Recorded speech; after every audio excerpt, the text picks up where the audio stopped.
سرور کے برابر، لاؤ تو کوئی میرے پیمبر کے برابر۔ اچھا تسی سبحان اللہ کیا ہے، لیکن جرا ہوں سبحان اللہ کہے گا نا ایک مرتبہ دو ہاتھوں بلند کر کے بولے، میرے پتہ چلے کہ اللہ کیڑا کیڑا پیا ہے۔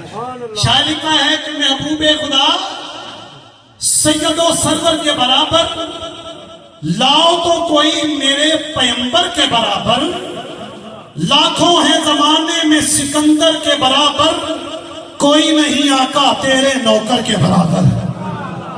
گالی نہیں سمجھے یار، جرا اپنی شان سے نہیں بولے تو بولے گا۔ اگلی بات سنو اور مچل جانا۔ عزیزان محترم، میرے آقا وہ آقا ہیں جو تمام نبیوں سے اعلیٰ ہیں۔ حضرت آدم کا بڑا مقام ہے، توجہ بڑی مہربانی، آنے جانے والے کو چھوڑ دے بس میری طرف توجہ فرمائیں۔ حضرت آدم کا بڑا مقام ہے پر میرے آقا کی شان نرالی ہے۔ حضرت نوح کا بڑا مقام ہے پر میرے آقا کی شان نرالی ہے۔ حضرت ہود کا بڑا مقام ہے پر میرے آقا کی شان نرالی ہے۔ حضرت یوسف کا بڑا مقام ہے، بڑی محنت کر رہا ہوں توجہ کرنا، حضرت یوسف کا بڑا مقام ہے پر میرے آقا کی شان نرالی ہے۔ حضرت ہود کا بڑا مقام ہے پر میرے آقا کی شان نرالی ہے۔ حضرت ابراہیم کا بڑا مقام ہے پر میرے آقا کی شان نرالی ہے۔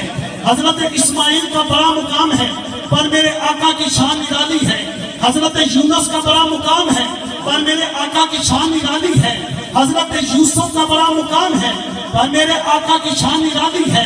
حضرت موسیٰ کا بڑا مقام ہے پر میرے آقا کی شان نرالی ہے۔ حضرت عیسیٰ کا بڑا مقام ہے پر میرے آقا کی شان نرالی ہے۔ کیوں؟ بات ختم تو سننے کے بعد چپ نہ رہنا، حق ضرور ادا کرنا، کیونکہ دن رات مدینے دیاں وادیاں وچ جلوہ نت پیندا کوہ طور ورگا۔ خالق پاک نے لکھاں نے خلق کیتے پر نہیں کوئی خلقیا نبی کو نور ورگا۔ انت نہیں کوئی جگ تے بیڑیاں دا، اور نہیں کوئی تور مدینے دے تور ورگا۔ سردار کوئی عام بندہ تے ایک پاس ہے، کوئی نبی نہیں میرے حضور ورگا۔ کوئی عام بندہ تے حضور ایک پاس ہے اور کوئی نبی نہیں میرے حضور ورگا۔